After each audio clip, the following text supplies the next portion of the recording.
आज का टॉपिक है 45 देवता। 45 देवता हमने वास्तु में पढ़े थे कि किस तरीके से ब्रह्मा के बाद 4 देवता, देन 8 देवता और फिर उसके बाद आपके 32 देवता, ये किस तरीके से ऑरिजिनेट होते हैं। और साथ में इनकी कैरेक्टरिस्टिक्स, सबके एट्रीब्यूट्स हमने पढ़े थे कि कौन सा देवता किस डायरेक्शन में, उसकी क्या कैरेक्टरिस्टिक्स हैं और आपने उसका ट्रीटमेंट कैसे करना है। तो एस्ट्रोलॉजी में जो 9 प्लैनेट होते हैं वो इन्हीं 45 देवता से एसोसिएट होते हैं। कोई भी एक प्लैनेट किसी ना किसी देवता से एसोसिएट होता है। फॉर एग्जाम्पल, जैसे देवगुरु बृहस्पति हैं, जुपिटर है, उसमें 2 देवता आते हैं, ब्रह्मा एंड जयंत। राइट, ये 2 देवता जो है वो जुपिटर में आते हैं। इसी तरीके से जैसे मार्स है, मार्स में भी 4-5 देवता आते हैं। आर्यमा, आर्यमा मार्स, मार्स देवता से एसोसिएट है।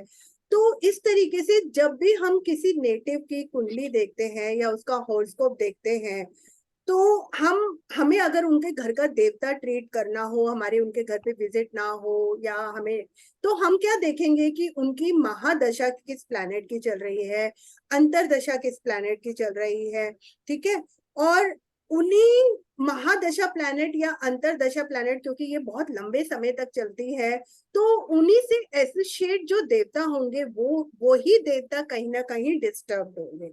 राइट, वो प्लैनेट किन भावों का रिजल्ट दे रहा है, ठीक है, उन भावों के रिजल्ट्स में अगर सामने वाले को प्रॉब्लम आ रही है तो घर में भी उन्हीं प्लैनेट के देवता ही डिस्टर्ब होंगे। तो आप मतलब उन देवताओं में से जो उनकी जो उस व्यक्ति की जो क्वेरी है कि मेरे कनेक्शंस नहीं बन रहे हैं, या फिर क्या कहते हैं, मेरे मेरे घर में खुशियां नहीं है, या फिर अगर वो इस मेरे को गेन्स नहीं मिल रहे हैं, तो आप देखेंगे कि उसकी महादशा क्या चल रही है, अंतरदशा क्या चल रही है। अगर महादशा को बहुत टाइम हो गया है तो आप अंतरदशा को पकड़ेंगे कि अंतरदशा का कौन सा प्लैनेट है, और उसके बाद उस अंतरदशा के प्लैनेट में कौन कौन से देवता आते हैं, और फिर जो उसकी प्रॉब्लम है उन देवता में से कौन से देवता से रिलेट है। तो उसी तरह से आप उस देवता को का मतलब ट्रीटमेंट आप उसको सजेस्ट करेंगे। राइट।